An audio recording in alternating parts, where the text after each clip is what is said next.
Chao Kway Teow is probably the most flavorful fried rice noodle dish that you'll ever come across. Chinese sausages, sweet soy sauce with a spicy chili paste. It just makes this dish amazing.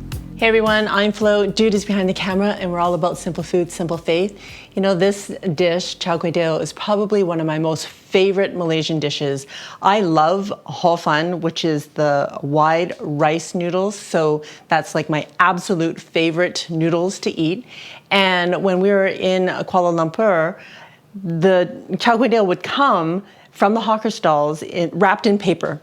And they would also serve it with a drink that came in a little plastic bag that you would just hold by your finger. It was the most interesting thing I've ever seen. We're gonna start with the noodles.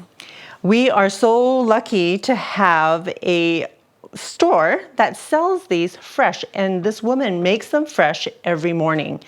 And if you don't get there early, you're gonna miss out. You can also find these in the supermarket in the refrigerated section, also fresh. Now, I've never seen these dried, but I imagine there are places that would sell it dried. So you need to prepare your noodles however the packaging requires. But for me, because I have fresh noodles, I'm just gonna cut them up into strips and set them aside. And you can cut them up as wide as you like.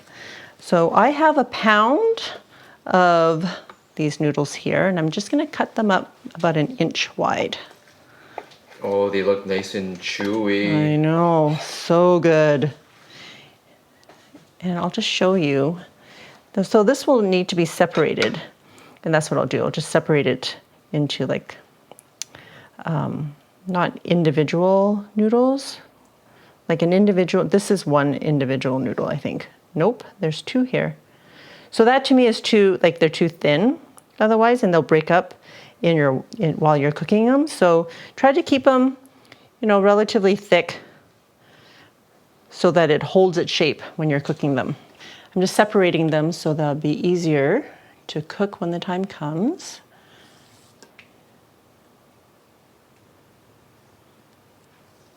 When I was pregnant, this was all I craved.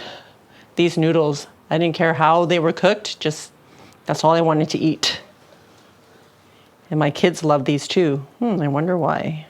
I also have 6 large prawns, and that's about 4 ounces. And I've already cleaned them, deshelled them, taken off the vein, and I'm going to slice these just down the middle, make them stretch a little bit further. And then they're also really cute. When you cook them, they'll turn into these little curly cues. Okay, preparing the rest of the ingredients. I have some Chinese chives here, and they are similar to regular chives, except the leaves are flat, and they're very garlicky. I'm just gonna cut these into 2-inch lengths. Also, I found it is necessary to wash them really well because I found little bugs kind of hiding in between the leaves. So just be careful when you're washing them to wash them well, unless you want some extra protein. No judgment here, if you want like that kind of protein in your diet. Yep. Okay, set that aside. And I've got 2 cloves of garlic that I'm just going to chop up.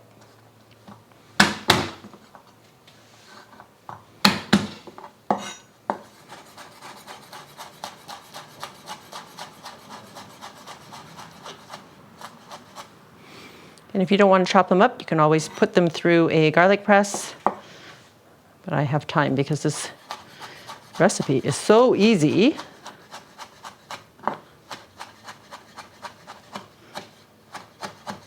Just going to use 1 lapchung, just Chinese sausage. And they usually come in these like vacuum sealed packs. You can find them in the refrigerated section in most supermarkets. Sorry, this one doesn't want to come out. And I guess it's still attached. But Vancouver is actually very well known for their lapchung. Had a friend living in Toronto, and my mom made me bring 50 pounds of lapchung for their family. In a suitcase. In a suitcase. I'm just gonna thinly slice this.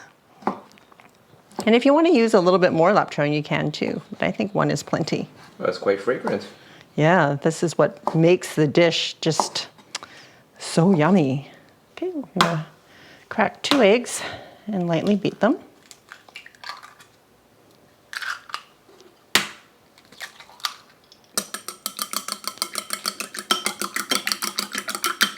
And that's it, just set it aside. I also have about 3 ounces of bean sprouts. It's just a little handful, and I'm gonna make my sauce. So 2 tablespoons of regular soy sauce, 1 tablespoon of oyster sauce,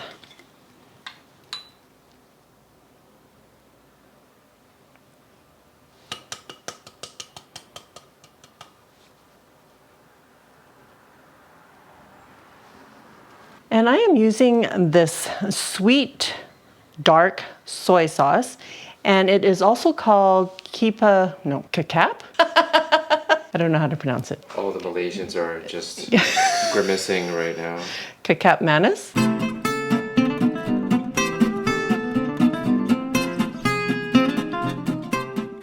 And just a tablespoon of this, and it's really thick in comparison to a regular dark soy.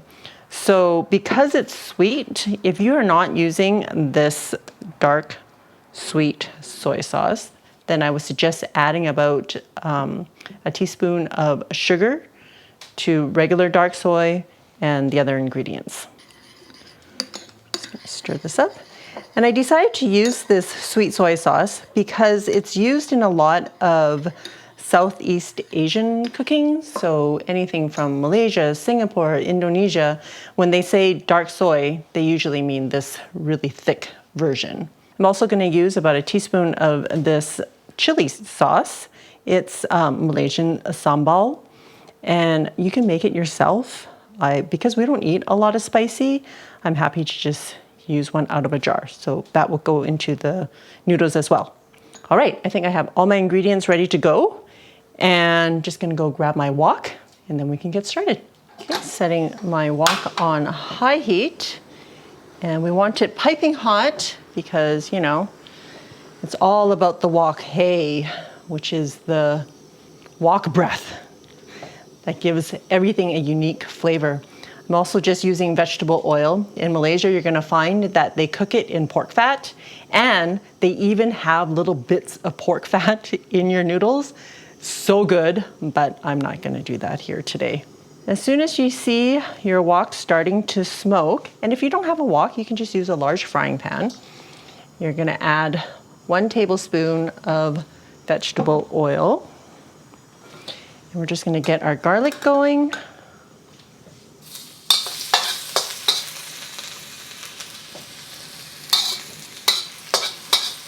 Okay, throw in our lapchung. And I'm already starting to burn, so I'm gonna turn it off because I can't move fast enough. Adding the shrimp, prawns.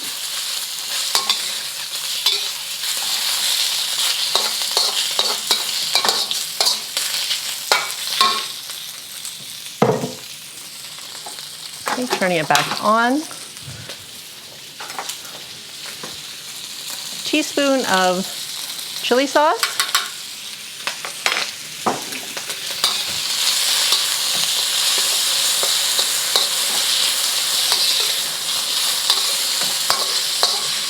Okay, move the items to the side. Adding another tablespoon of oil. Get that prawn out of there. And add your egg.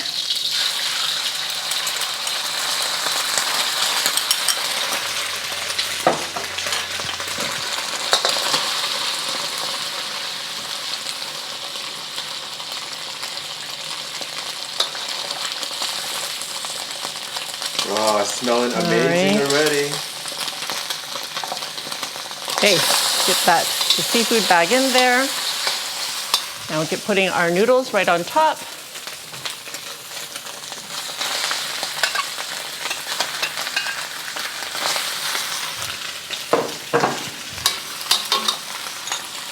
Our sauce.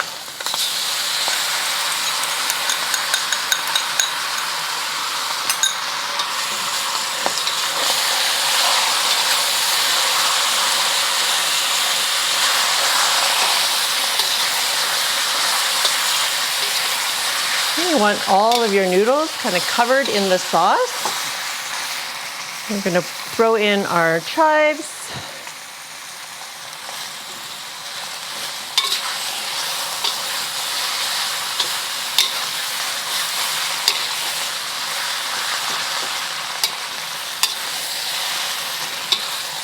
Now this noodle dish is a dry noodle. It's not saucy at all, so you shouldn't have it swimming in sauce.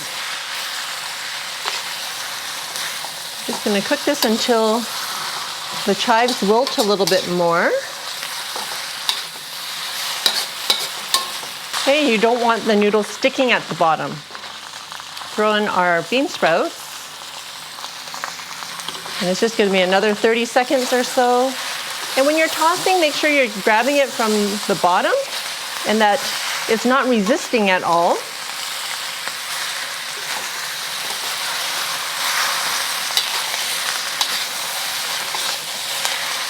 Meaning it's not burning at the bottom.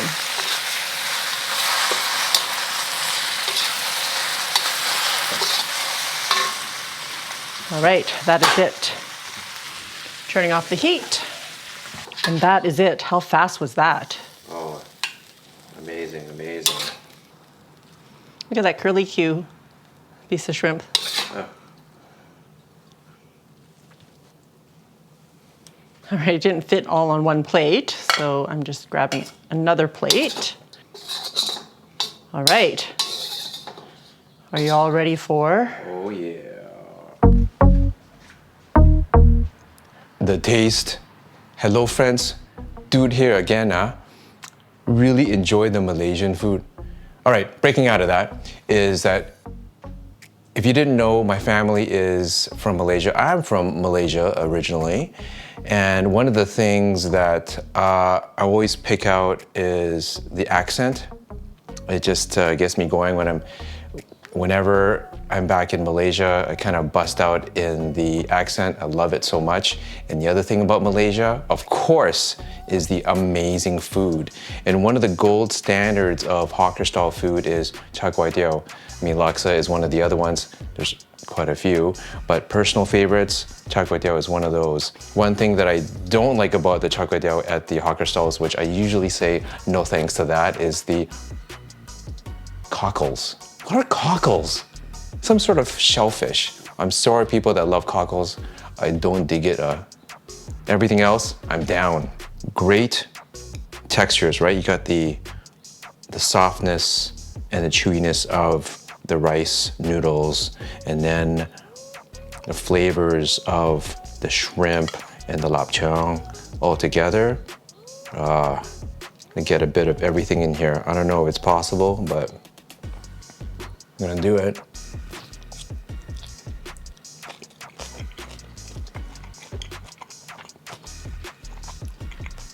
Zing, the sambal, woo, spicy. I only put in a teaspoon, dude. It's deadly, really good. The chives, along with the bean sprouts, add that really fantastic crunch, but really the flavors all coming together.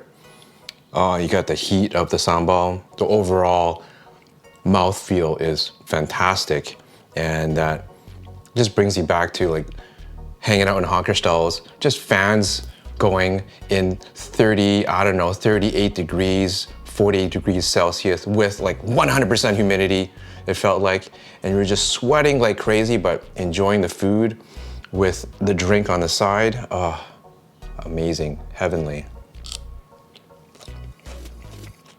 So good, must have more.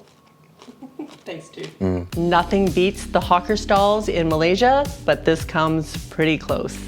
For more Malaysian flavors, check it out, and I will see you over there.